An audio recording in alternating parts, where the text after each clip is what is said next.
for Melbourne. Thank you, and Deputy. the Deputy Leader of the Greens. Thank you. Deputy Speaker, I rise to make some brief remarks on the Telecommunications Submarine Cable Protection Bill. The Greens generally support the principle behind this bill, but will refer it to a Senate committee for inquiry. We'll do this for several reasons, Deputy Speaker.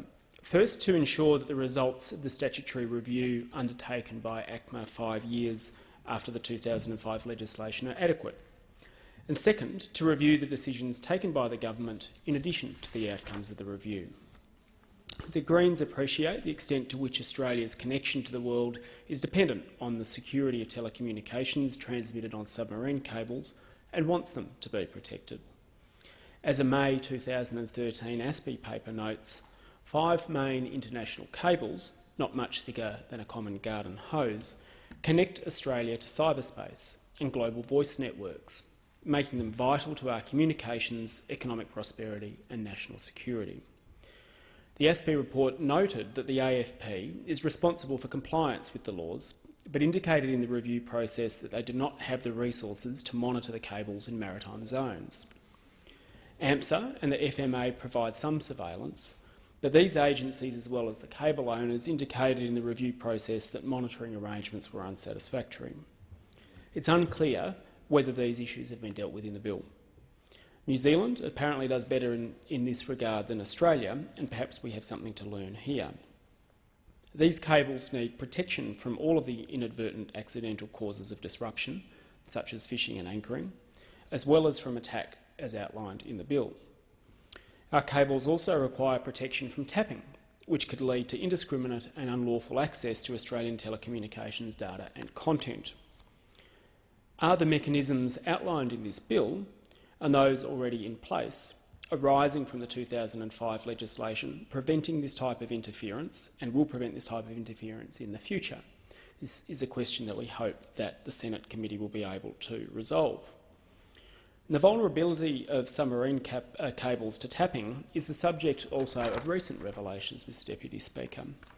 A 7th of July Washington Post article analysed the ways in which surveillance of telecommunications via fibre optic cables on the seabed could be done through, and I quote, a seemingly mundane government power, the authority of the Federal Communications Commission to approve cable licences, end quote. The Washington Post piece discusses the 4 US submarines fitted out for special missions that attach listening devices on the outside of a cable's housing. Apparently, cable landing stations, near or upstream from them, are the likely locations for electronic copying in a way that is invisible.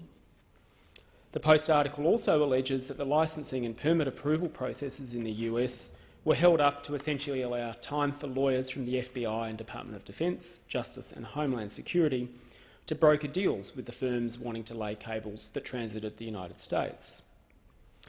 The Minister acknowledged in his second reading speech that he was a director of Reach.